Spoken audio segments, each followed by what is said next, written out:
প্রথমে প্রস্তাবটি দিয়েছিল নির্বাচন ব্যবস্থা সংস্কার কমিশন। জাতীয় সংসদ নির্বাচনের আগেই স্থানীয় সরকার পরিষদগুলো নির্বাচন করার প্রস্তাব দিয়েছিল তারা। স্থানীয় সরকার পরিষদ মানে ইউনিয়ন পরিষদ, পৌরসভা, উপজেলা পরিষদ, জেলা পরিষদ ও সিটি কর্পোরেশন। পরে এই প্রস্তাবকে লুফে নেয় জামায়াতে ইসলামী, জাতীয় নাগরিক কমিটি ও বৈষম্য বিরোধী ছাত্র আন্দোলন। এই প্রস্তাবকে দাবি আকারে তুলে ধরে তারা। এই দুটি সংগঠন বিলুপ্ত হয়ে গঠন হয়েছে নতুন রাজনৈতিক দল জাতীয় নাগরিক পার্টি। তাদেরও দাবি জাতীয় সংসদ নির্বাচনের আগে স্থানীয় সরকার নির্বাচন।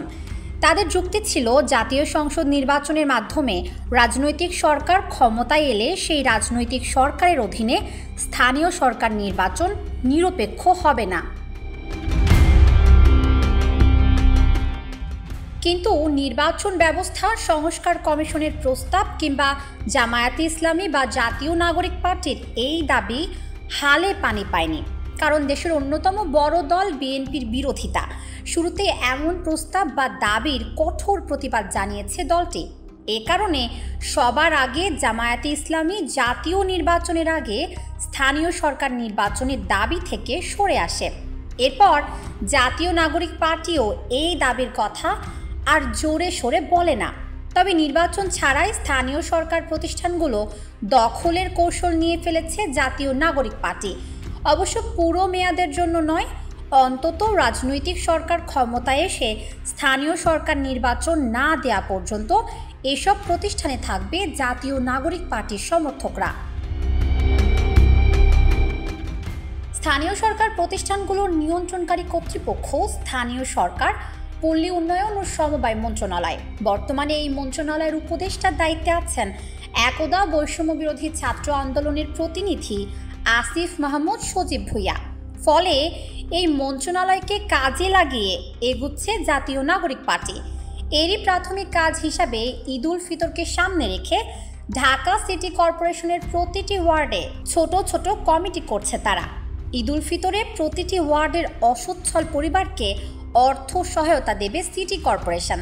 তবে অর্থ সিটি কর্পোরেশন দিলেও তা বিলি করবে জাতীয় নাগরিক পার্টির ওয়ার্ড কমিটি। অসচ্ছল পরিবারের তালিকাও করবে তারা। বিষয়টা নিয়ে এরই মধ্যে তোলপাড় সামাজিক যোগাযোগ মাধ্যম।